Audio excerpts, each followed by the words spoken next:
Okay, are we live?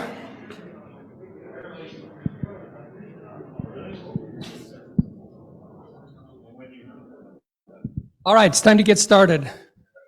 We have a new year and it's 7:30. We also have some new board members. I'm going to take a minute to let the new board members introduce themselves. I'll start. My name is Marvin Match. I call signs KA7TPH. I have been a ham since, I think, 1984 or thereabouts. I might be off a day or two. Is that better? Thanks, Chuck. I'll get used to this thing. I do have mic fright, you know.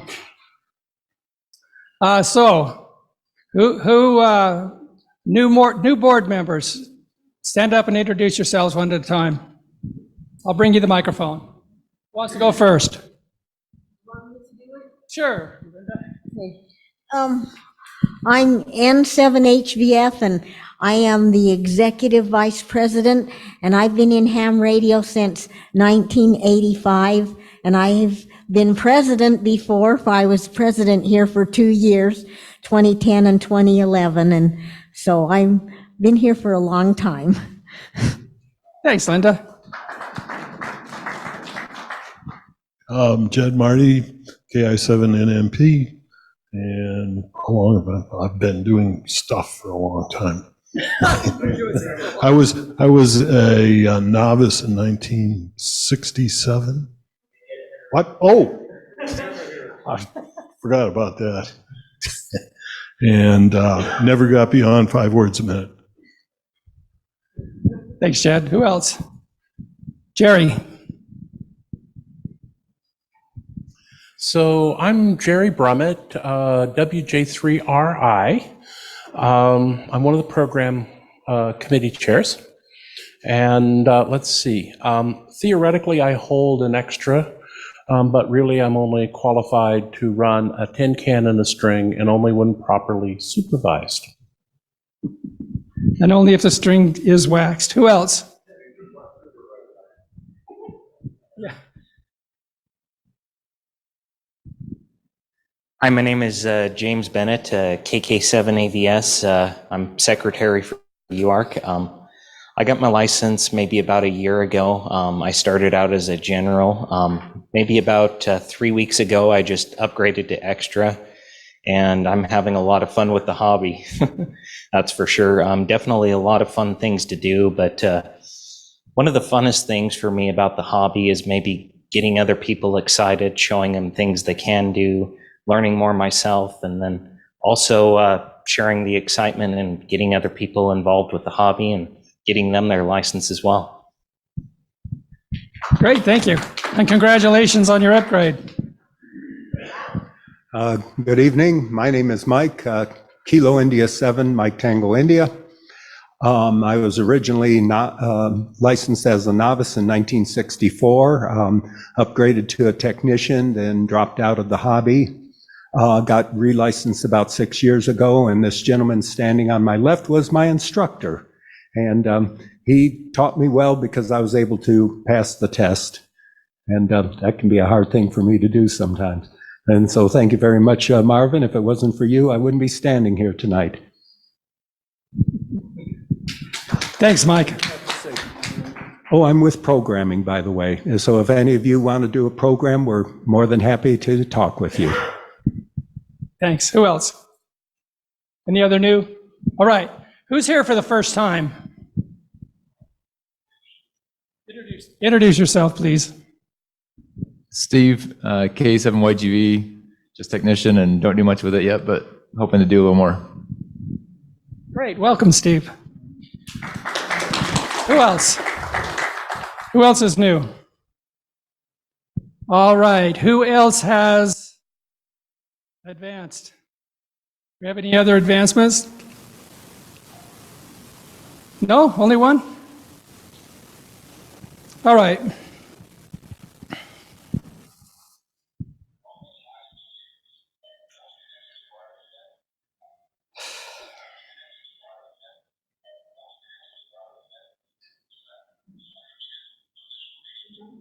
Do we have Morris? Is he on? Anyway, Bill Rouleau, AE7UI, and I will be beginning to teach technician and general classes online starting next week. The 16th, which is Monday, will be the beginning of the technician class. It'll run from 7 to 9 p.m. on Zoom. If anybody wants to take the class or knows somebody that wants to take the class, please have them send me email at my call sign ad7sr@arrl.net. The same for the general class. It'll be on Wednesdays. Both classes will run about 9 weeks from 7 to 9 p.m. on Zoom. If you're interested, please send me an email and do it right away so that I can get you on the list of people that get the link to the Zoom class. That is all I have to say. Congratulations to the new board. I am pleased to be currently the immediate past president. And pleased is the correct word. And I'm really looking forward to what's coming, because the chatter that I've seen on the UARC board mail distribution list has been very encouraging. Looks like we've got a lot of work coming up and a lot of people that are enthused to do it. So congratulations to you for being president. And that's all I have to say. Thank you. Thank you, Morris. Someday I will be a past president. Does our section manager have anything to share with us? Let me ask you, who knows what W1AW is? Raise your hand. Will somebody explain what that is to those who don't know? Anybody? Bill, there's plenty of W's at all times. We do more on that board. It's the higher person banks and memorial station. So if you go there, you get an opportunity to operate and work that station and nationwide or beyond. But they're going remote. So they're coming from each state, and they'll be here. Well, when I say they'll be here, we get an opportunity to operate on behalf of W1AW. Okay. Yeah, you have a good speaking voice, but we need you. Okay, no problem. From the top, you said? From the top. All right. We have W1AW, which is in Connecticut, the Hiram Percy station that started it all. But so they're going remote across the United States. They'll be in each state for our section 2 times in the year. And we're starting this off, and it'll be effective on the 17th of January at 5 p.m. And it'll be going 7/24 for 1 week. And with that comes the opportunity to operate either CW, voice, or digital. And they can be one of those on each band at a time during that time. So if you want an opportunity to operate W1AW remote, that rare opportunity, now's the time to sign up for it. And you can go to the awrlutah.org website and sign up there. There's a links on to do that. And that'll be an opportunity to be involved. In addition to that, throughout the year, you can gain points. And if you're really desperate, you can contact the section manager and get 175 points. If you contact just another ham, it'll be 1 point. So it's a great way to accumulate points really fast. And we'll be an opportunity to let you know where we will be to help you do that. Any questions? All right, volunteers on the air. Yeah, volunteers on the air, VOTA. So that'll be VOTA 2023. I'm worth 35 points to anybody who cares. So, yeah, well, depends on who you talk to. You might be able to work a trade, I don't know. Okay, any other questions? All right, thank you for your time. I think I'm worth a -1. Ron? Last year, Morris asked me if I could continue teaching the extra class, but he was doing it remotely over the internet, and I explained the curriculum of the extra is kind of juicy, and it doesn't really lend itself to online tutoring. So last year I had one student at my home, and he was able to get his license upgraded. So if there's anybody who wants to upgrade to extra, I can accommodate 3 or 4 people at my house. I'm K7RLS at Comcast.net. The name is Ron Spears. So if anybody's interested, or if you hear of anybody who wants to upgrade to extra, get them in touch with me. Thank you. Thank you, Ron. I think one of the hardest things I've ever done is teach a class with only one person in it. Okay, what else have we got? Rick, what do we have going on?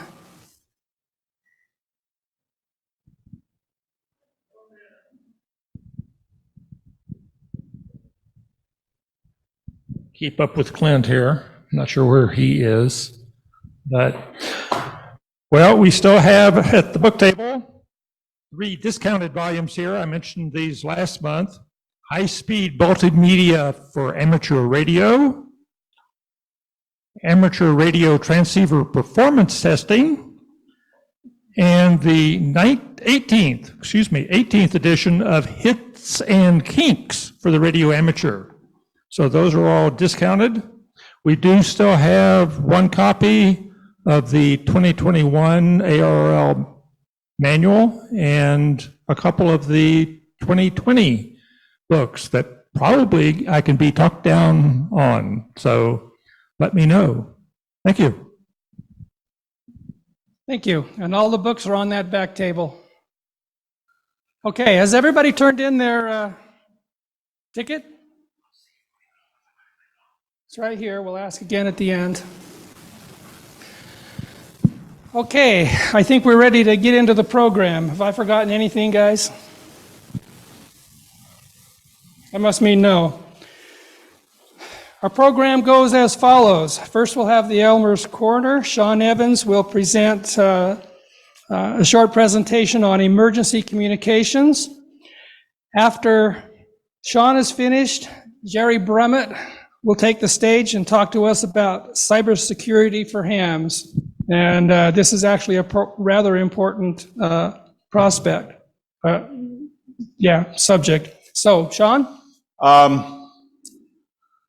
Okay, this is going to concentrate on the communications unit, which is a subsection of the ICS. So if you go to the next slide.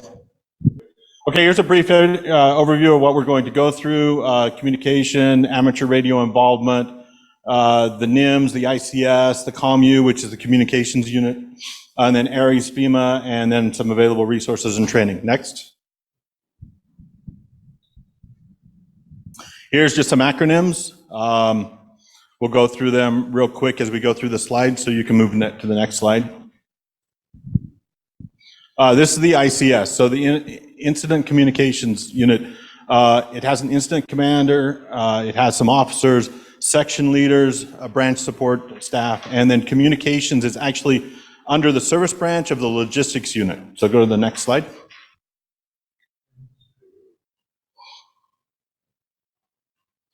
Okay, so as you see, the communications unit is actually under the branch director. Communications unit is responsible for communication support for any incident or planned event, such as parades, 4th of July, whatever, Under the NIMS, the ICS communication does fall under the service branch, as we mentioned, and the communications incident unit is managed by the COM-L, which is the unit leader. Next slide. So the COM-L, or the unit leader, is a communications unit which is available to amateur radio operators. They participate in planning meetings. They are responsible for an ICS 205. Who's all completed a 205? Very well. We identify, order the equipment, personnel, and implement the communications plan, and we supervise the communications unit as a whole. Next. Then you've got the COM-T, which is responsible for the communication technologies, pretty much. They assist in the ICS 205 development. They install, test, and maintain the communications equipment, and they distribute and track the communications equipment. So similar to your crash kits or your go kits, they'll be responsible for that. To the next slide. And then you've got your Incident Communications Center Manager, or your INCOM. They perform the duties assigned by the COML. They manage the administrative, the documentation. 4 seconds of fame. They establish the Incident Communications Center, which is vital for any communications operation. And then they supervise the personnel in the ICC and a couple other acronyms that we can go through at the end. Next. Then you've got your Incident Tactical Dispatcher. These are really folks like you and I, right? We dispatch what needs to be done out in the field. They provide the dedicated support to the field personnel on any given incident, event, or operation, and they support the ICC, either a single resource or a group. Next slide. Then you've got your RADO. Your RADO is, again, basic operators like you and I. We provide the base station operators, maintain the routes, document the incidents, gather and produce and distribute the incident information, and ensure the communications unit documentation is complete and properly filled out. Next. Then you've got your OXCOM. Your OXCOM is unique because they find those remote communication areas to where you can set up and fill those gaps, such as some of the runs that are held in the mountains and such forth. OXCOMs are very important because they build and fill in those temporary repeater stations as need be. They also test all the equipment, set up the auxiliary command, and so forth. Next. Then you've got a technical specialist. A technical specialist is not really part of the communications unit, but is still a part of the ICS. They specialize in the skills outside the ICS. Examples are the satellite technologies, the GIS, mobile command vehicles, and then support on wheels, or sight on wheels, or support on wheels. Whichever anagram you want to use. Next. And then you've got the Information Technology Service Unit Leader. This is a new position into the ICS because of network technology, how things is going digital. They work very closely with the incident commander to build the technology plan for any communications unit. They identify order, equipment, and requests when it comes to implementation for anything IP or TCP related. Next. Then we've got the interoperability. The main purpose of the interoperability is the proper training and regular exercises of individuals are critical to the implementation and maintenance of successful interoperability solutions. These training and exercises are dependent on the use of operating practices and procedures, as well as agreed upon technologies and frequencies. In absence of these agreements, training is limited to radio use within a small region or group of individuals or multi-region. The main reason for this is we're all parts of different clubs, right? We're part of UARC, we might be part of Salt Lake Crossroads, part of Utah Valley, what have you. We need to have some sort of an interoperable communication structure and a set base of frequencies to go to in case of an emergency, because when it does come to an emergency, everyone and their dog is going to go to the 6.2, the 7.6, or other related frequencies, and we need some sort of secondary backup in case that does happen. And this is where ARES comes in. ARES is a part of the ARRL, which is an emergency radio service, and they're dedicated to emergency and communications. So there's a task book that ARES has, or the ARRL has, that is dedicated for ARES and your involvement in ARES. Level 1 is basically these requirements. So an O is optional, R is required, and E is encouraged. So basically, to become an ARES member, besides joining your local ARES group, you need to obtain and start your task book, and then to start gaining your qualifications. So a technician class is required to join ARES, along with the task book. So everyone in this room could pretty much join ARES right now. Next slide. ARES level 2 is a bit more complicated. You will need to take the ICS level training. Those are required.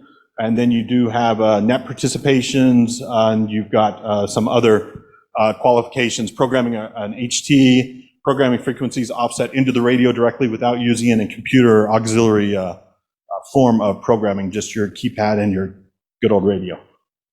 Next slide. And then, of course, level 3 is the highest level. It goes to some more in-depth ISC training, more net participation, and basically present a training session, and then hold some leadership positions in different groups. Plus, you've got your PIO activities, which will qualify you. Next slide. And then resources and training. So you can go, and this is important. Salt Lake County Aries has used to have a website, slcoaries.net. That is still valid, but it is going away. So everything's being moved over to .org. .org is active today. So anybody out there that has any websites or documentation, please relink them to the slcoaries.org website address, and then that will go forward from there. It is under a redesign, simply because that's my webpage. So it will be redesigned here this year, but it is active right now with the old information, but it's been updated. But you can definitely go there right now for some resources and training on anything we've discussed here. Next. Next is the arrl.org/Aries website. This is where you can get the task book. The task book is downloaded there. And again, you can go to the Aries website here in Salt Lake County, and they will be able to link you to that as well. Next. Then you've got CISA. Then you've got the FEMA training. So the ICS trainings or the independent study trainings here. If you go to the FEMA website, training.fema.gov, this is where you can get into the ISCs 100s, 900s, 700s, all that. If you click on that link over there to independent study, and those are self-paced courses you can take online. There will be a test at the end, but they are self-paced courses. And then one next. Okay, so CISA is basically the emergency communications that has developed the National Communications Center or standards for not only Aries and other communication formats, but basically for a lot of the states, cities, and counties. So CISA is heavily involved in RACES here in Utah, and they have extra training for amateur radio operators. That's where the COM-Us, COM-Ls, COM-Ts come into play, because those are actually CISA training courses, and you will have to get your FEMA training prior to making any CISA training opportunities. But when an emergency strikes, those cities and counties will be going to those CISA qualified operators that have that training to have them help and assist. They're just not going to come off to somebody off the street unless it's directly related to that city. Like Salt Lake has its own, amateur radio club that is kind of dedicated towards their emergency management, but that's just for Salt Lake City. Taylorsville has a similar one, West Valley as well, but anything Broad County would more be CISA related. Next slide. And this is an ICS 205 form. If you have not seen one, basically it's just filled out on whatever the instance is when you're doing a communications plan. This will be the form that you use. I think the rest of them are just acronyms, right? Scroll down. Or next slide. Yep, and these are just a ton of acronyms that what they mean and what they are, and they go on for the next 7 pages, I believe. So there you go. All right, you're all welcome. Here you are, Marvin. Excellent, Shawn, thank you. When I was doing this and I talked to other hams about getting into emergency communications, the most common thing that people would tell me is, well, I don't want to get any training or anything, but you know that if ever there's an emergency, I'll be right there. You can see what Yeah, okay, never mind. Jerry, here you go. Thanks, Marv. Yeah. So my slides, I guess. So for those of you, not very many of you attended the Division Hamfest in Cheyenne. At least one person I know was in Pahrump, where it is famous for brothels, but they apparently were at another Hamfest. So I believe that, and I won't point my friend out. Anyway, so I did one of the main stage presentations at the Division Hamfest on cybersecurity for amateur radio. And someplace in here, I have some slides. I'm looking expectantly at Clint because he knows this stuff.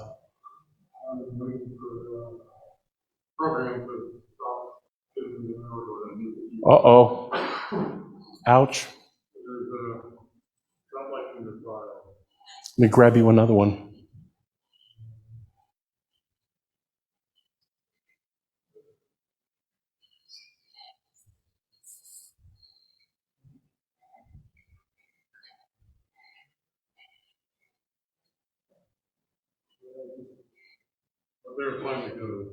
Okay. Oh, it is massive. I only do massive files.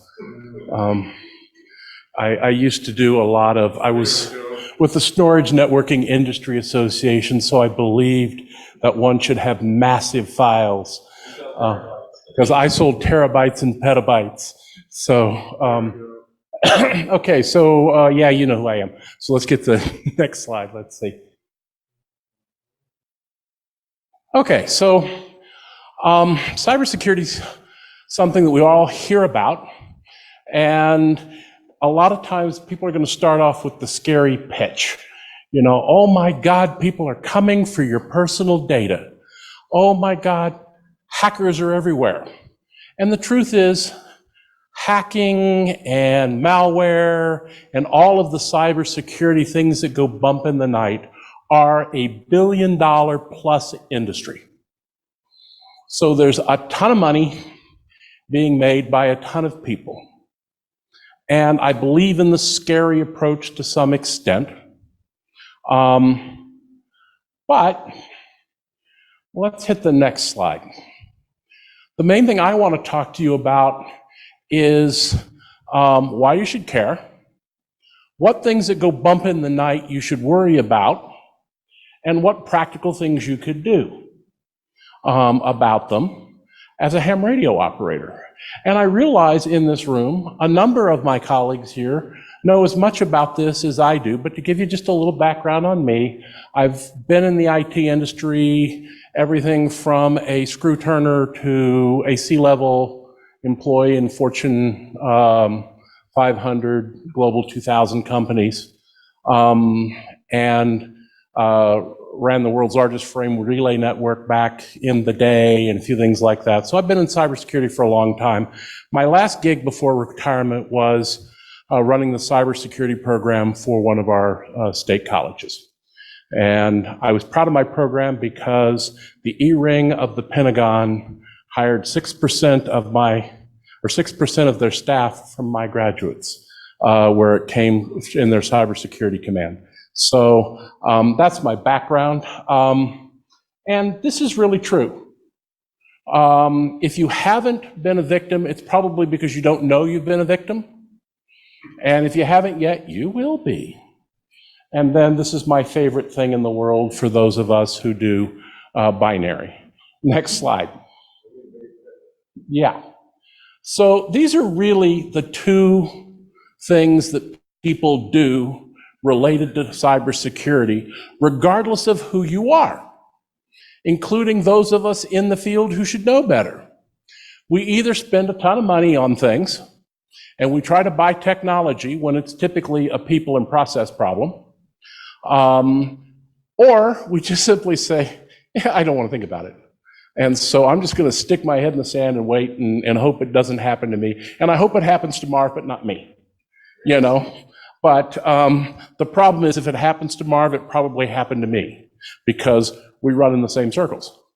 So, it's kind of like COVID. If your friends got it, there's a good chance you got it too.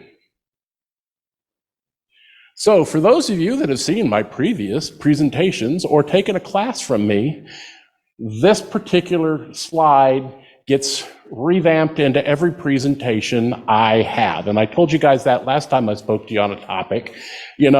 I believe that we are all engineers, either formally or informally, if you're an amateur radio. And if you don't want me to move around, I won't. But if you like exercising the arm. Okay. And so, what do?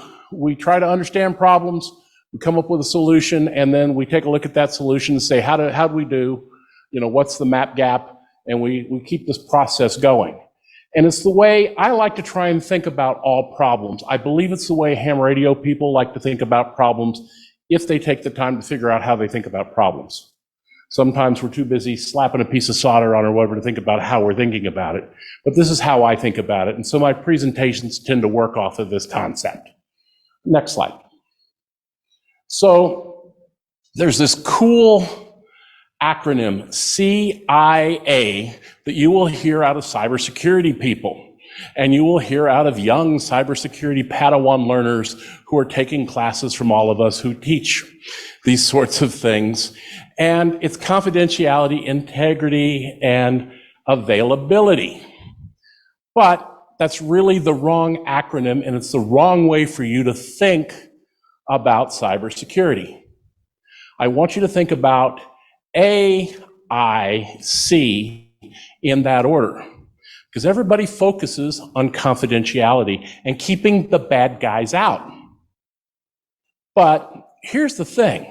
If the system isn't available, and if you're not putting information in front of you that you can use to make decisions or in front of appropriate decision makers, why in God's name do you have the system and the data in the first place?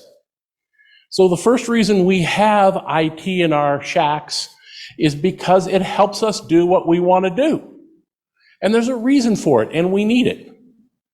And so having your system available is first and foremost the most important thing. Otherwise, get out of the business. Don't do it. Second of all, if your data isn't accurate, or if you get two answers to a given question, you have a problem. You need to worry about the integrity of your data. And finally, and you could argue least importantly, is keeping bad guys out. So again, if you got data that's so valuable, you'll put more time in keeping people out of it. But again, putting a whole bunch of systems in front of you, trying to figure out how to get to QRZ to find somebody's call sign because you're afraid of being hacked, makes QRZ useless to you. And so I want you to think about cybersecurity the same way you think about most things. How do I make this rig, work for me? How do I make it easy? So some of us put in a foot switch because we like them. Some of us like punch buttons. Some of us like hand mics. What makes it work for you? And then think about what problems and unintended consequences may come out of my choices. So that's the theory that I come from in looking at cybersecurity, as opposed to go spend a lot of money, go be scared, go hire me to, check out your system or something like that. Next slide.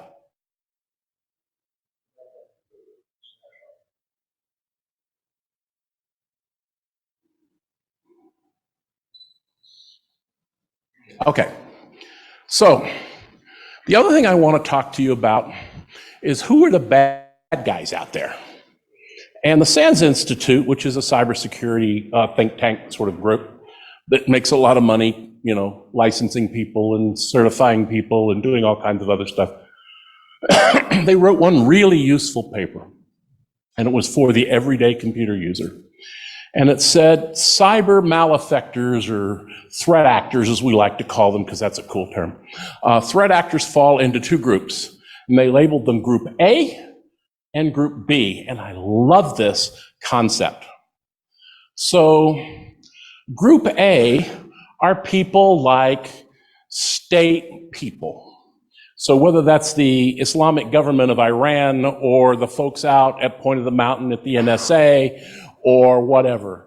Essentially, if the United States government wants to know what I'm doing on the air, or what I'm doing with my little computer that's somehow connected to a network, they have the resources to get to it. If they want to crack my encryptions, all of that, you know, these are the guys that have the bomb and have the money to buy a bomb. You know, so honestly, they have those kind of resources. What you're going to find out is a lot of these groups aren't nearly as sophisticated as we like to think they are. They make great Hollywood movies, but, you know, they aren't. The second group is every other kind of threat actor out there. From the script kiddie that's 12 years old, you know, all of war games or whatever else, to, you know, professional hackers and things like that. So there's nothing you can do to keep type A people out of your system if they really want to spend the time on you. Most of the time, you're not interesting to them. Now, what you can do by taking some simple steps in your ham shack, some simple steps in your computer life, is you can make Group A a lot smaller and Group A a lot bigger. Because the Group A people, you can't keep out, but the Group B people, you can. So we're going to talk about, you know, don't worry about the government getting into your stuff. If they want you, they'll come get you. But the Group B people are what we're really trying to keep out of your network. The same thing as if you lock your door, you're going to keep more people out than if you don't. Go ahead, next slide. So these are the threat vectors, as we like to call them, or, you know, what goes bump in the night. And so I'm going to talk about each of these and what they are. And one of the things I'm going to talk about is radio frequency cyber attacks, which is probably something you've never heard about. Or if you've heard about it, you didn't know you were hearing about it. And it's an interesting area for amateur radio people to either do research in and or be aware of. So with that, let's go to the next slide, because I'm going to try and move as fast as I can.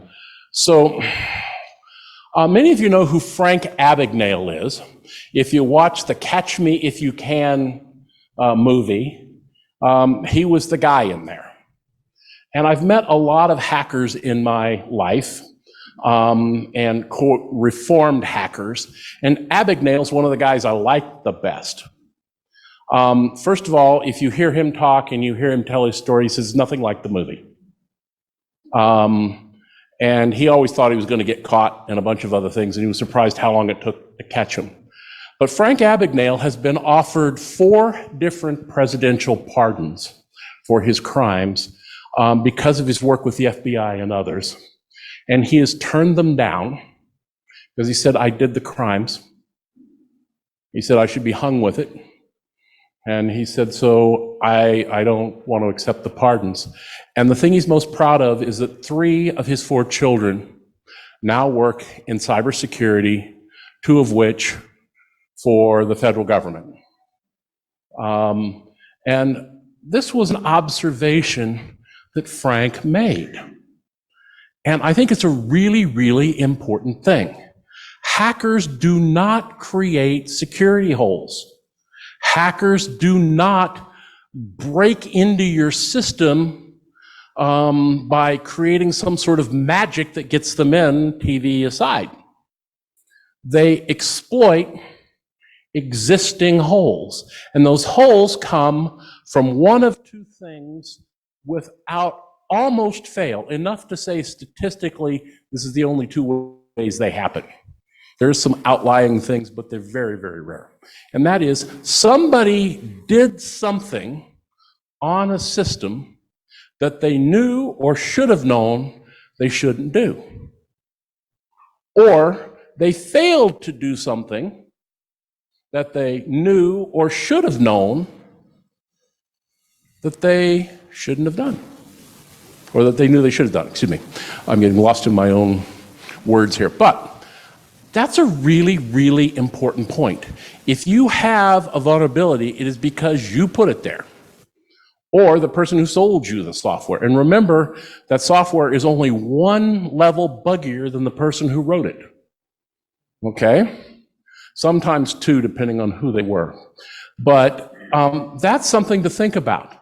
So there's not anybody just breaking into your equipment And so this is a key thing to think about. Let's go to the next slide. So let's talk about how this stuff really works. So everybody's worried about viruses and malware and 1,000 names, Trojans, all these sorts of things. They all come down to software that gets on your system that does something other than what you're expecting it to do. Some of this software may not do anything that's dangerous to you. Some of it can compromise your system, take your data, do all kinds of lovely bad things. And the truth of the matter, it's probably the least thing you have to worry about, but it's the thing that most of us have been told to worry about. There's a simple fix for it. Run any of the available antivirus, anti-malware programs on the market, including the free one that comes with Windows. It's fine. Run it. Keep it updated. And Microsoft will update it for you, and it's free. If you're a Linux guy like me, well, you got to think a little more, right? But the one that I will bring out to you is Kaspersky. Everybody likes it, who knows anything about it, and they actually are a pretty good company as far as finding stuff. But remember, they're Russian. And the Department of Homeland Security and others, you may not use Kaspersky on a federal government computer now for some pretty obvious reasons. And so we're going to talk about those type A actors like the Russians, like the Chinese, some of those sorts of things. So pick your brand well. The other thing that I would recommend is I run two, but not at the same time, okay? So run whatever one you want that's cheap or free or whatever to you, run it every day. And then I keep one on a USB drive. And if you can find an old one with the read-only switch on it. And once a year or so, I keep it up to date, but once a year or so, I run that. Because if something compromises my existing system, there's a good chance that they'll find it. You can't run two of them at the same time. Some people run 2, 3, 4. All you're doing is slowing down your system and causing all kinds of other problems. So pick one, stick with it. Malware is not a problem. Be aware that there are lots of programs and other things that are not malware, and we'll talk about those others that'll come up and say, oh, you got 47 viruses in this, click here. Okay, and we'll talk about that in a minute. Okay, so let's see. Account breach and identity theft. So what I want to talk to you about that, these are the LifeLock people, right? And so some of you have probably bought LifeLock accounts or something like that. And I'm going to tell you, cancel. If you don't know this, your identity information is already out there. For $35 a month, I can subscribe, and so can you, to services provided by the major credit reporting agencies, including the people who own LifeLock. And I can look up all this information. I have been in cybersecurity conference after cybersecurity conference where somebody will say, hey, what's your name? And they'll say, Jeff Smith. They say, anybody with a name other than Smith, you know? And so they'll be, you know, I'm Frank, you know, Kowalski or something like this. And they say, give me 2 cities you've lived in the last 10 years. And they'll pull up the guy's driver's license and everything else while you watch. They're using these databases that I can subscribe to, and so can you. Your data's already out there. Your ham radio operators, for God's sake. All I got to do is Google you, and I'm going to find out all kinds of stuff from the FCC, and it's public information. So your data's already out there, so don't worry about that. Okay? They can make a big business. The same people who are selling your information to everybody are selling you a lock on your information, and they're telling you about the dark web. Be worried about the dark web. That means the part of the web that's not in the search engines. So you can't Google the dark web, unless you go to a search engine that's designed to Google the dark web. And so it's kind of a big IT boogeyman kind of thing, and it's great for selling products. So you don't need this. But what you do need is to pay attention to your accounts and pay attention to the emails that come in to you and those sorts of things. So I'm pretty weird about my accounts. I don't want to lose more than about $25. So if 25 bucks moves in any one of my bank accounts, any one of my credit cards, any of my other sort of electronic wallet-y type things, I get a text message. And my phone's probably got 3 or 4 of them in the time I've been sitting here. And I go through those. Now, Frances, my spouse, is willing to lose more money. And so like 250 bucks, right? Decide where your pain threshold is and how much information you want. Too much, you're going to stop looking at it. Too little, and they can make off with the family jewels before you can figure out they're gone. But most of your accounts have a method to be notified at a threshold when some amount of money comes in or out. Use those. That's better than spending money on LifeLock. That will actually help you, and it is typically free and included with the account. It doesn't hurt to look at your credit report once a year, all of those sorts of things. But really, if you're on top of what's happening in your accounts, that's where you're going to get hit. Look at your credit report now and again. Most of us fill out a credit app at least once a year anyway for something that we got to have, like a ham radio, that we can't afford this week or whatever. So, take a look at that stuff. But you do not have to be just absolutely, on top of it, and you don't have to pay people to let you know. And the $1 million is not real protection, because they're going to spend less than $2,000 total, including benefits and everything else, on sending out the form letters and other stuff that they already have canned to do. So even though they have $1 million life insurance or a insurance policy on it, they're not going to spend any of that. Next slide. So, account breach. Stop. Take a look at when, who am I going to connect to? Where am I connecting from when I'm going to get into my bank accounts or something like that? Your local Starbucks is a bad place to do this on their Wi-Fi. Okay? Other places. So I used to be in Amsterdam a lot, and people would fly in and say, "Oh, Amsterdam, can you take me down to a coffee shop in the red light district?" And I said, "Why do you want to go down there?" I said, "Are you going to hire somebody? Are you going to buy some pot?" "Well, no, I just want to see it." I said, "Great, that's where all the pickpockets are. That's where all the crime is. And if you want to get rolled, that's where you go.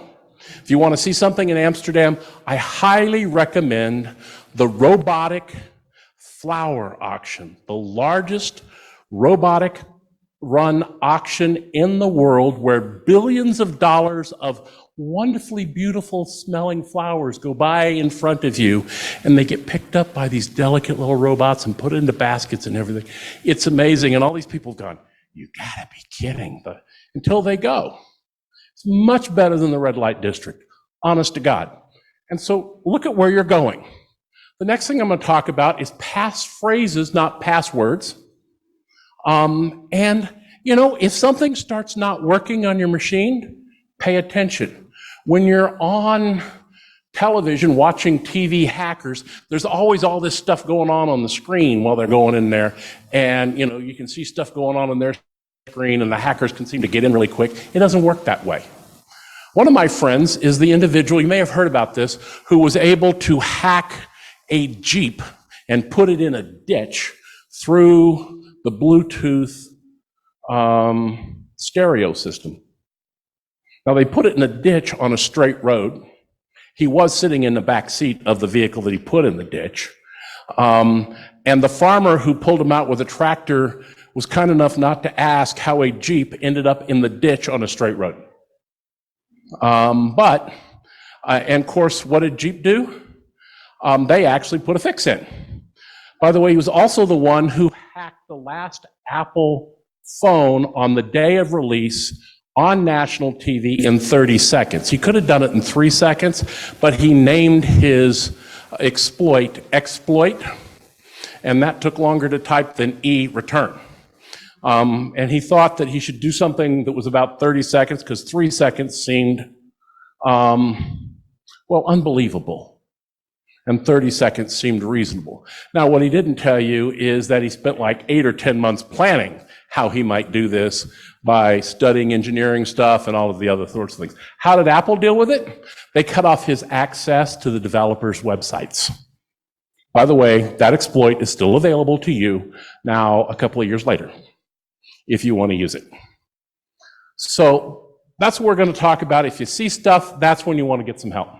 Next slide. So I want to give you some things that you can really do. If you're worried about identity theft, there's a lovely website, idtheftcenter.org, that you can go to, and they have an I've been pawned box that you can put your information in, and you're going to find out all kinds of wonderful things. And they'll tell you if your email has shown up in a known data breach, other sorts of things like it. It's very good information. And they also have a little online course you can learn a little bit more about identity theft and what you might need to know. And these are great resources and all the training you really need to get. And you can have that for free and you don't have to pay anybody like luck. Next slide. Passwords are a real big problem. And for all of these statistics, right? So yeah, don't use your pet's name. Okay, don't use stuff that people can figure out. By the way, when you're doing all those quizzes on Facebook or all those things where, tell us what your stripper name may be, use your mother's, middle name plus your first dog plus whatever, right? That's exactly the information I need to compromise your accounts or to figure out your passwords, okay? And passwords are sort of out of favor, and we're now using 2- and 3-factor and all of this other stuff. And so some of you, when you want to get into your online medical record, you put in your name and your password, and then they come back and say, would you like to be texted or emailed? And by the time you figure out, where your cell phone is or whatever else, it's timed out. It's a major pain. And that's that accessibility thing. If I can't get into my record, it's not helpful. But there's some things you can do that are pretty simple with straight passwords. Next slide. So I want you to start thinking in terms of passphrases instead of passwords. Because whatever language you speak, and you go, oh, well, I do Yiddish, so I'm going to put my passwords in Yiddish because I'm in the United States where people speak English. Well, more or less. And so there's a Yiddish directory and dictionary out there. I speak and write in Lakota. I'm a mixed blood Lakota Sioux from St. Francis. Speak my language fluently. I used to use Lakota passwords because, well, then I found the 2 online Lakota dictionaries.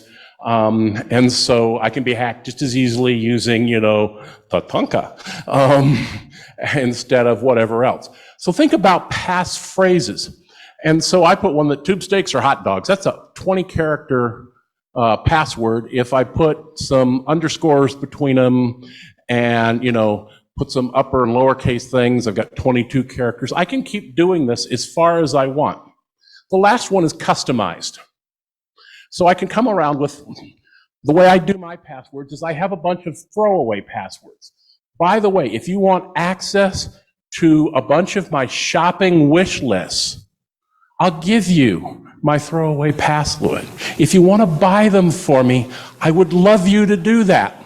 There are so many sites that want me to set up an account and have a password and blah, blah, blah, just to look at the crap they wish to sell me. So yes, I use the same password over and over again for those. For those of you that go back to something called Novell, I'll tell you my throwaway password. Let me in. Because that was the default password for the original Novell networks. For any of you that are old enough to remember or care that, I'm old enough, and if I'd stopped using it as a throwaway password, I wouldn't remember it because I'm that old. But that's the password. And it's throwaway.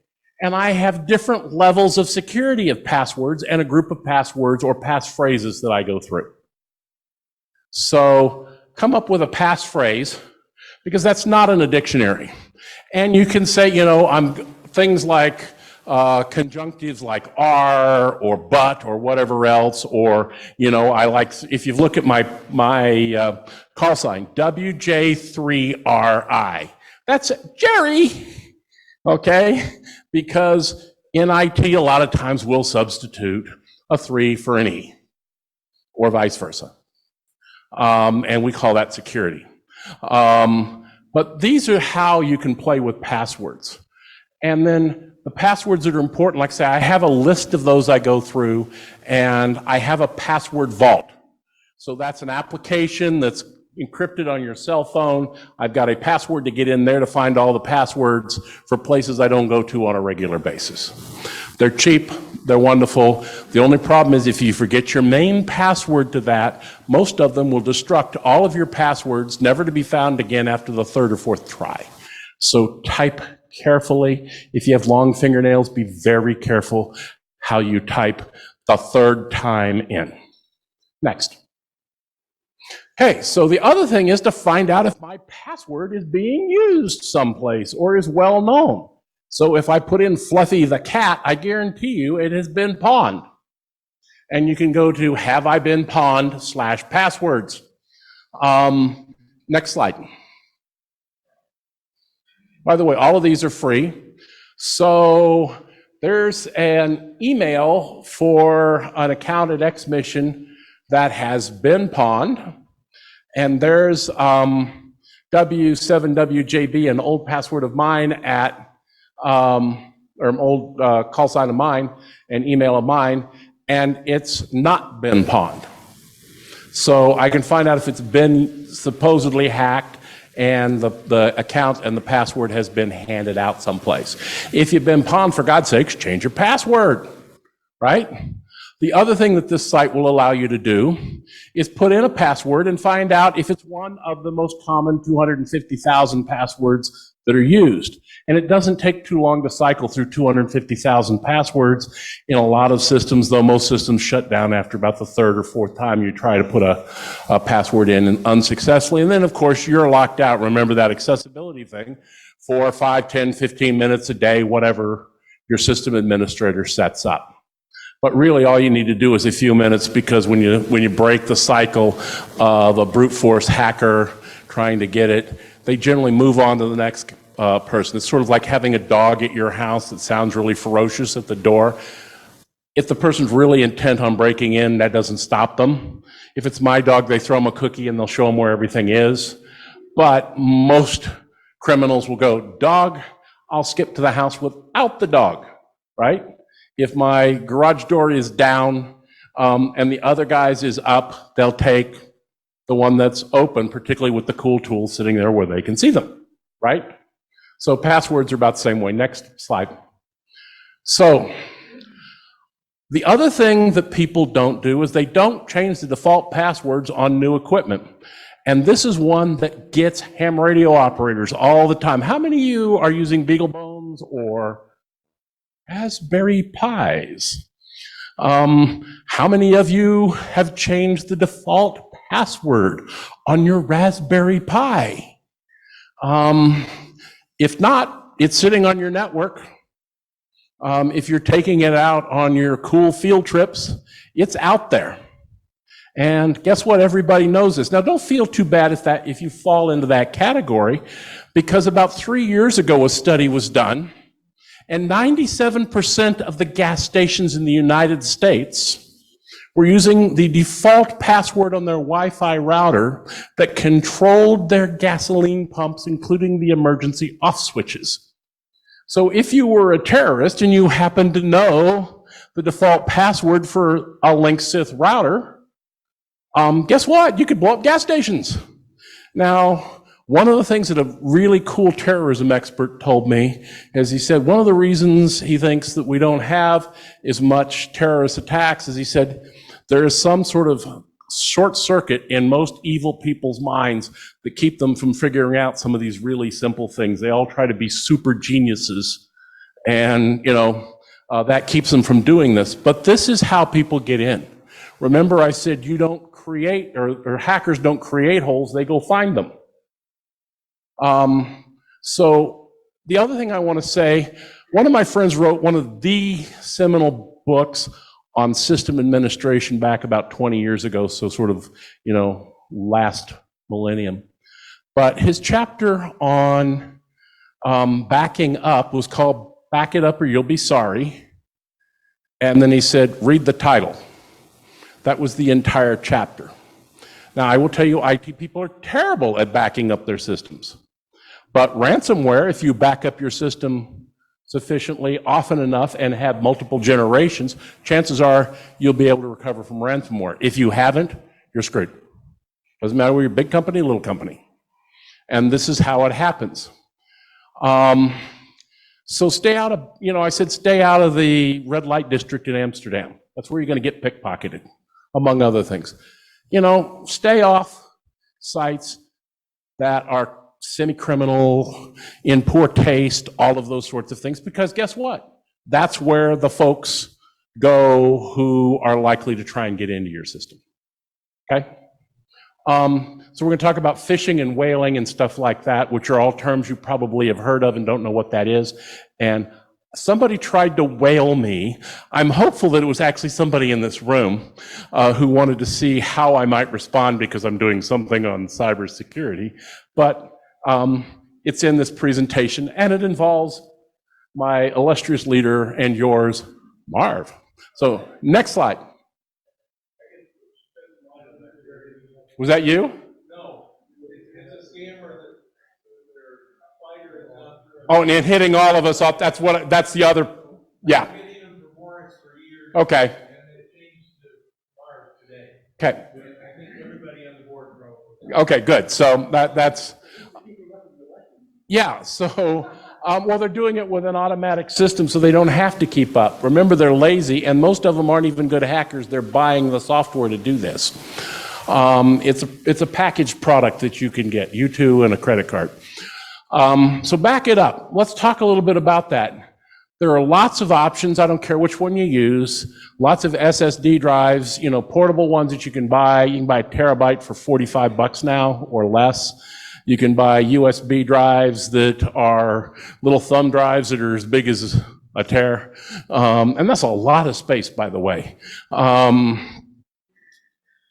Backup stuff, if what you've got is important, you might consider that you don't want somebody else to read, particularly, your spouse or your dog or something like that, encrypt it.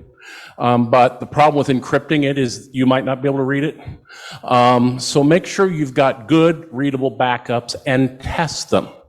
I can't tell you how many, one of the things I do coming into a company as a new CIO or a new CIO, I come in, or COO, I come in and I go to my computer people and I say, let me see your backups. Where are they? Where are the last 3 or 4 generations? I ask these kind of questions, and I've asked these for 30, 40 years, and the answers are always amazing. And then I say, great, take 2 generations ago and put it on the test server, and I want to see the email boxes. And I can't tell you how many times people have been backing up corporate email every night, like clockwork, and particularly, by the way, if they use Exchange from Microsoft, and they go to bring them back, and there's nothing there. So they made backups, but they don't work. So this is stuff that makes sense to ham radio people, right? I'm making all these calls, my meter's going wiggle, wiggle, wiggle. Nobody's hearing me because I didn't bother to go to the web SDR and listen to myself. Am I actually getting out? Right? So these are the things you need to do. And by the way, good backups are the only way to deal with ransomware. And I did a thing with the Salt Lake City Library years ago, and they were worried about their computers and how they should insure them and everything else. And I said to them, if I wanted to hurt this library, particularly if I was an employee, what I would do is I'd write a little script and dump it on your system that randomly checks in and checks out, I don't know, a couple of 100 books to a couple of 100 patrons every day for months on end. And I said, within a month or two, it's going to be in your backups and everything else. And slowly but surely, the complaints about I returned that book, I never checked out that book are going to go up.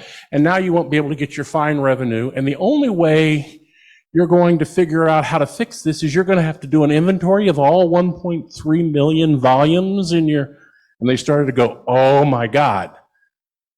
In your IT systems, everything you have, it's the data dummy. So back it up. Enough said on this. Next. Okay, so this one I'm really think this is great. I received, hi Jerry, I need you to handle some purchases from Marvin V. Match, and I take notes from my president very seriously.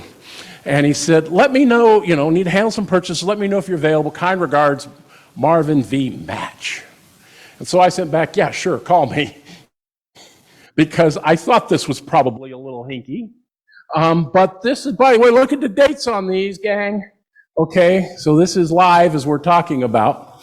And so then, they want me to go out, or Marvin wants me to go out and buy $100 vouchers and then send him the pins on them, or 8 of them, yeah, $100 vouchers, 8 of them, and then send him the pins. And again, this stuff happens. And by the way, this looks pretty rational. And well, yes, I did like the subject on this. And this, when I saw this subject, I went, okay, so is this somebody in the club wanting to see if the cybersecurity? So the first time, so when I worked for the mayor of Ogden back a few years ago, and we were named the #1 digital city in the United States by the Center for Digital Government and the League of Cities and Towns.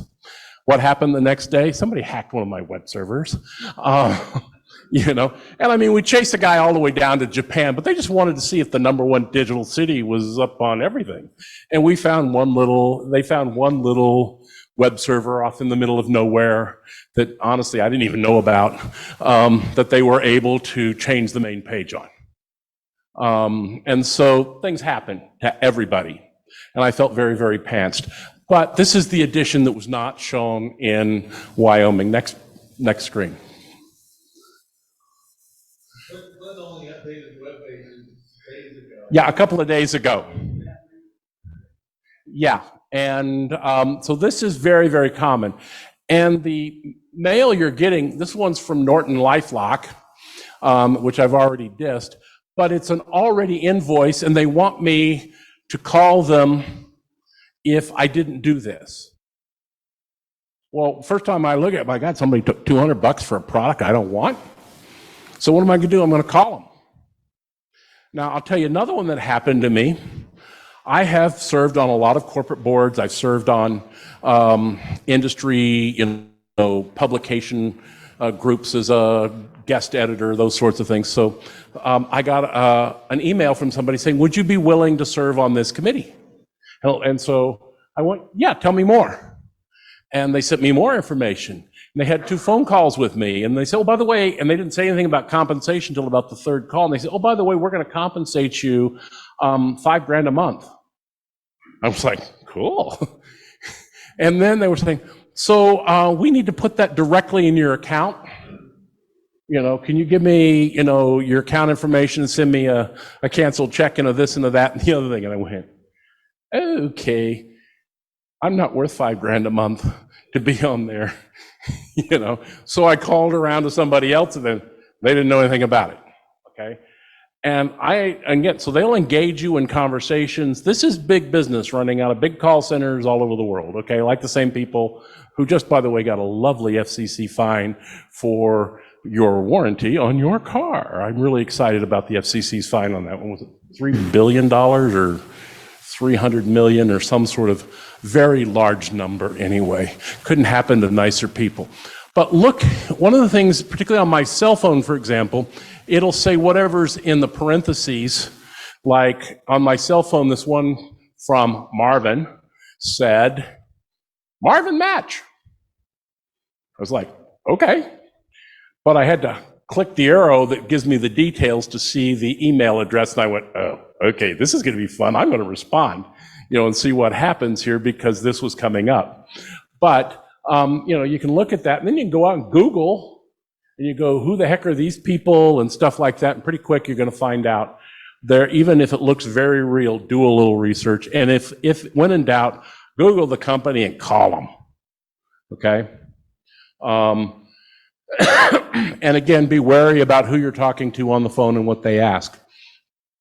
Anybody who is legitimately holding your account credentials to let you into a system will not need your password. They will not need all of this information. And if they ask, they aren't who they say they are. Also, if they want you to do something right now and not think about it, tell them, yeah, call me back day after tomorrow. Okay? These are the things people do. Your kid brother's in jail and needs $50 or they're going to shoot him, or if you don't pay this, by the way, in Bitcoin, in the next hour and a half, they're going to come get you and haul you away. By the way, we're the IRS. No, they're not. Okay? And most of us are smart enough to think about it, but the problem is they call when you're tired. By the way, I read Marvin's message after a full day of running nowhere, and the first thing I read was, oh, he might need me to go to Harbor Freight and pick up some, tools for the thing. So I didn't know for sure it wasn't Marvin, but I went, sure, call me, because Marvin's got my number. Right? So and if he'd text me and said, yeah, go by Harbor Freight and buy a few screwdrivers, I probably would have gone and bought some screwdrivers for the giveaway tonight. But Marvin is not crazy enough to ask me to spend $800 because he knows I'm the cheapest girl in the room. Next one. So again, ones that look alike, they'll ask you for your phone number, or they'll tell you to call them. That number does not take you, believe it or not, to Walmart. So these are the things you're looking for. Next. Okay, so for phishing awareness, the DoD Cyber Exchange has a phishing awareness site that you can go to, publiccyber.mil, training phishing. Just Google. And by the way, I'll make this presentation available. And you guys can pull these URLs if you want, but you can Google where to go and you'll find these things, or write down DoD Cyber Exchange and you'll find these. And you can go through the trainings. They're very useful. And even if you're good at this stuff, it doesn't hurt you to do this a couple of times a year. Next. So let's talk about hackers, script kiddies, and all of that, right? It doesn't happen, like it does on TV. It's not easy to do. But if your system has a hole in it, and I know what that hole is, and I can find you online, then I can do it. And once I have access to your system, I own you. It's as simple as that. But we need to worry about certain things. China, Russia, cancel culture. So I hold a position in the Utah and in the Salt Lake County Republican Party. Some of the liberals in our community would like to cancel me for some of my positions. Just to be fair, there's some Republicans that would like to cancel me also. If you are involved in anything, there are people who may come after you. And the higher your profile is in the community, the more likely the cancel people will come after you in all kinds of ways. If you're a Supreme Court justice, they may try to hack you. They may also try to burn a cross in your front yard. I mean, that's just the nature of it. And be aware of that. The real threats are really from China and Russia. And so one of the things I like to do at cybersecurity conferences is run around with a bunch of these little cheap logo on them. You get them for free, with information on them when you go to a trade show from some company. Just, delete all of that stuff. Now you got a free drive, not high quality, but it's a good drive. I take those and I will throw them on the ground at cybersecurity conferences when I'm going to talk. Maybe a day before I talk, maybe the day of. And then people will plug them in to see who it belongs to. Or, hey, what's on here? Or whatever. And now I own them because they plugged it into their machine. By the way, that's how we blew up centrifuges in Iran. They had an air gap. They did not have their centrifuges hooked to the internet. That's okay. Give them a bunch and put this on a whole bunch of other devices that they might buy embedded in there. And sooner or later it hops the air gap because somebody like me goes, oh yeah, I want to take that home, or I want to look at my pictures of my cat while I'm at work. Plug it in and game over. Once I have physical access to your machine, I own it. Okay, simple as that. So don't let just anybody play in it, right? Don't let anybody remotely help you. Call somebody from the club. Somebody will come over and help you if you need it. So be aware. Increasingly, we are finding malware written into the firmware of products already on the drive that you buy in a package at the store. It's already there. And these are coming out of places like China, believe it or not. We are finding it in the firmware of all kinds of electronic devices, including radios. Not just software-defined radios, because, yeah, the whole radio is software-defined, but, you know, my radio's had a lot of software in it for a very long time. For any of you who know electronics, there's a software component been there for a long time. And so, you know, the device driver kind of thing for those of you that are a little off of, you know, the soldering iron crowd in here. So be careful with all the devices that are out there, and particularly ones by two companies, one of which might look similar to a radio logo that you may have on a cheap radio. Okay? You can't buy a Hytera radio in the United States if you are a federal government employee for federal government use, nor can you if you are a state or local police or emergency agency. Why? Because literally there has been what we could call malware found in their firmware code. One of the things that FEMA, and I do quite a lot with FEMA, not so much in the amateur radio side, but in other things, here's the scenario that worries FEMA and CISA in a disaster, and we'll use Utah as the example. The best time to hack a government network is in the emergency mode.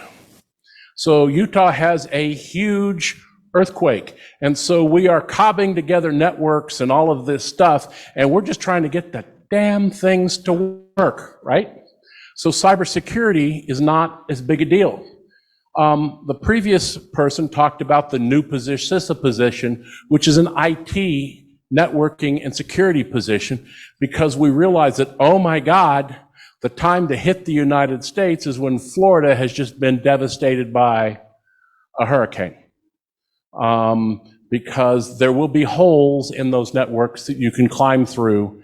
And by the way, if you want to really spread terroristic feelings and fear into people, they're already hurting and the news is covering it, and then you add a terrorist attack on top of it.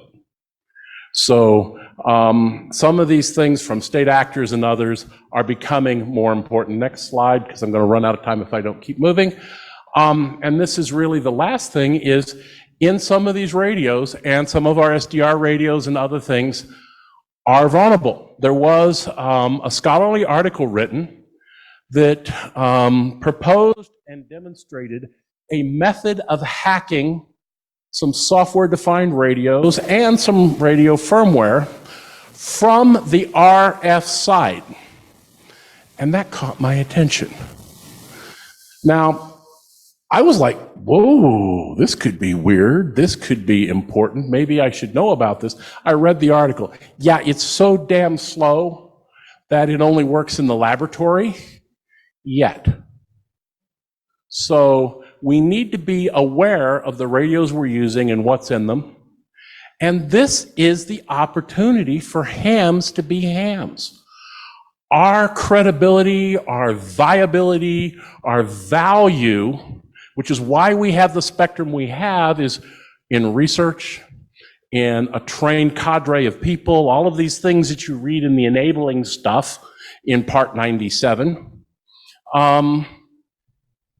This is an opportunity for us. all of you have systems in some sort of computer system in your shack. I doubt anybody except the newest technician who just got their first Baofeng who doesn't have some sort of computer-aided thing.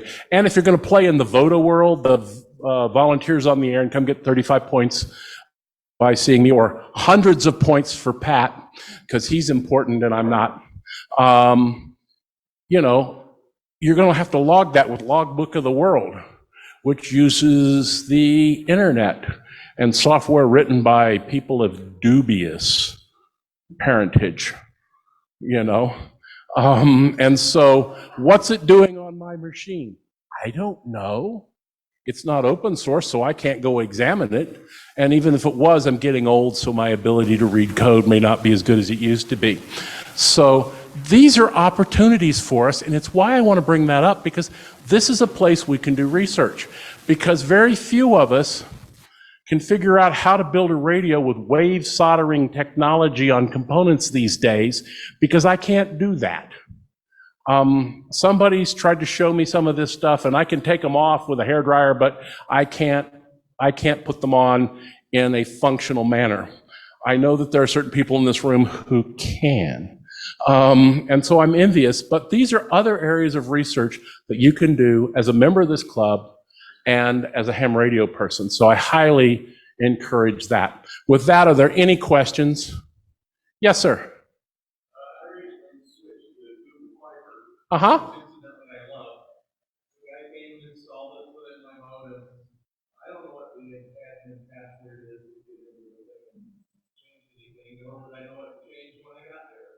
That's a really big issue. So his question was, he went and got Google Fiber, which is owned by Alphabet, another company of dubious parentage, right? And so they came and they put his fiber endpoint, which I assume is serving as your router. It may be your Wi-Fi also. So my spouse signed up with Google and gets like $300 or $400 or $500 a month from Google, depending on activity levels, because they're allowing Google to track everything they do on the internet. Well, yeah, but now they know the demographic and everything else, and they're paying. Okay, so that person has their own network inside my network. So I have Utopia Fiber because it was in the neighborhood. And so I don't use their Wi-Fi, and I just use their router, and their router comes to my router. And then I have multiple networks inside my house. Now I'm a little more anal than you need to be, but right. Hockey puck. And so you can plug in on the far side of that with another one, and don't use their Wi-Fi, because they want to be able. Yeah, so we can help you with that. And there are lots of people who can tell you how to do that, but they do that so that they can come in remotely and fix it for you when you call and say, I broke the internet. Okay, you didn't break the internet, you just broke your connection to it.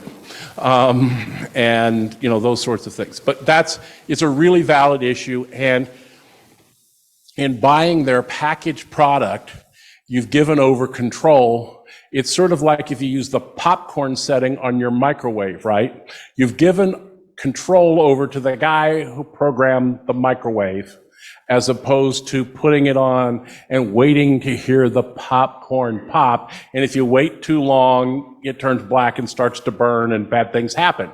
On the other hand, sometimes theirs does that because their algorithm isn't quite set up for your popcorn, right? And so these are choices you make. VPNs are wonderful in context. So, if I'm running a corporation and I have a bunch of salespeople where are they working from? A Starbucks, right? And so if I have enough control on their machine to make sure that they're not hooking to the Starbucks network around my VPN, right? Because as soon as you've plugged into their dirty network, you're on their network, right? And remember, if I told you if I'm on your network, I own you, right? And so if the system administrators set up the laptops or whatever to only utilize the VPN, they're great because all you're doing is you're encrypting a tunnel over the public internet between your machine and the VPN concentrator on their network. And the way you're getting to the network is you're going across the open internet in an encrypted tunnel, and you're going to wherever they are. And if you're going to go out and Google something, you're going back out their internet connection. And if their internet connection is bigger than your internet connection at the Starbucks, yeah, it's not too bad. But if you end up going through the wrong soda straw, it can be a problem. So it's not a given technology. And what we try to do is we focus on throwing money at things, buying technologies. A VPN will solve your problems. Dig down deep into your pockets for God and technology, right? When the problems are people, process, and technology. So let's talk briefly about the Sony break-in that was done by, what did Trump call him? The Rocket Man in North Korea. Okay, do you know what happened there? They broke into an unsecured network at Sony and they watched the traffic go by. And they found a cool person. And they followed the person around the network. And they came to a door, a cyber door. And they watched them put in their credentials. And they got the credentials and they went through the door. This is just like your car. If I leave my car unlocked with the keys in the ignition and running, I might as well hang a big sign on it that says "for steal." None of us would think about doing that in the parking lot, in the dark University of Utah parking lot tonight. We wouldn't be surprised if we came out and found our car gone, right? So that was the big, hairy state actors' wet method of getting in. They sat over and looked over people's shoulders, okay, electronically or in person. So a lot of these hacks, they are generally somebody who knew better and did something they shouldn't have done and they knew not to do it, or they didn't do something they should know to do. And we all do it for lots of reasons. I just don't want to remember 5 passwords, so I'm going to use the same password, my dog's name, because sometimes I want to log in at 2 in the morning and I'm not as good at 2 in the morning and remembering passwords as I am after my 3rd cup of coffee. You know, I'm the problem. It's people and process. The technology is the cool piece and the technology. And as a ham radio operator, it's people, it's process, and it's technology. And it doesn't matter what radio you have. It matters about the person and the process they choose to use. And that's why some of my colleagues in this room can take a little HT and talk to people around the world, and I'm only good with a tin can and a string. There you go. Any other questions? Are there any unique vulnerabilities to things like VRS? Sure. And the reason for that is it's open source software. Again, the question is, are there unique vulnerabilities to things like APRS, WinLink, some of these other things? And yeah, we're right there. So, and I'm almost out of time. So, those unique vulnerabilities come from the fact that most of that software was written by somebody who meant well, probably an incredibly competent coder 15 years ago, who worked on it occasionally, and then maybe it's been worked on by a lot of other people. And a lot of our software is very, very old and not kept up. And so there are vulnerabilities in some of our software. A couple of the APR packages have known vulnerabilities, and they're covered on the pages if you can dig through the pages on that software enough. And so most of us go find the thing that says download, and we download it, and then we load it, and then we try to we go read the manual after we spent 3 or 4 hours trying to set it up unsuccessfully. So really read this crap. It's good for you. I mean, you don't have to tell people you're reading the manual, but read the manual. Okay, it makes engineers look really brilliant when you read the dang manual. Just don't do it in front of the Padawan learner so they think that you're knowledgeable, right? And that you know all of this stuff. With that, thank you for your time tonight.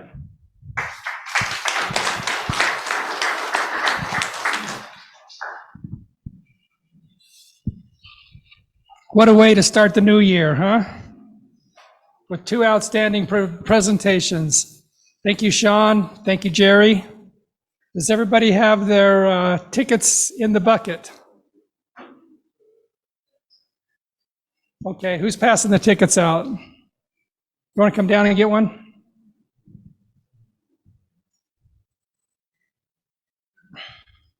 Where is the meeting after the meeting? Given up? Nobody's open late enough, are they? Okay. Yeah. So we have one question to a meeting before the meeting. With this app, I might be going to head up the search group to find a place where we might, imbibe the food before coming there. Right, but I mean, take the bus, so I have to be home in my area before I don't go to the next meeting. Jeri is saying he remembers when we used to have the meeting before the meeting, and he would be willing to serve on a committee to find a place for the meeting before the meeting. What was that? Okay, should we draw the tickets? Pictures. Crying out loud, Marvin. Are we going to have Linda do this? How many, Chuck? 7?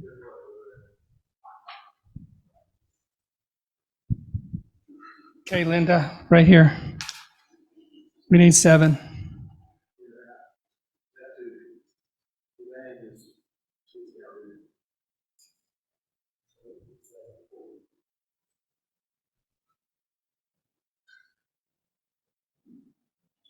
You got them? Okay, let's spread them out right here. Okay, the drawing prizes are over here. I call your name. Okay, Dave, I can't read the last name, KR, is it? 7IHV?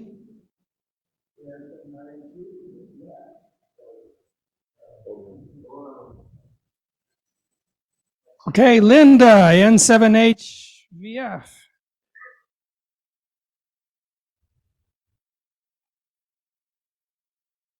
KI7MTI.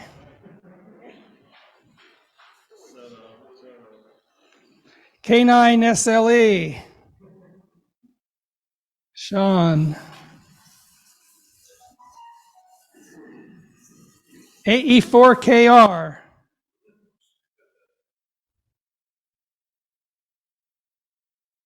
K7AVS or AUS, which is it? AVS? James. Bruce, KC7DGN. All right. Bruce, you want to get something for Linda when you're over there?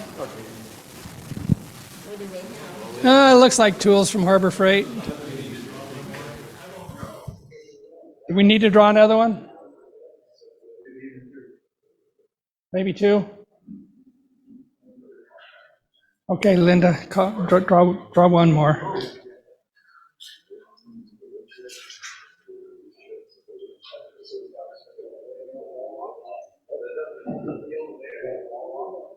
Okay.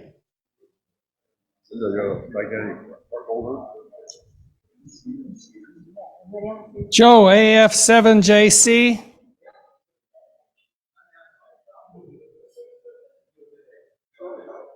And it looks like that's it. All right. Thank you, everybody.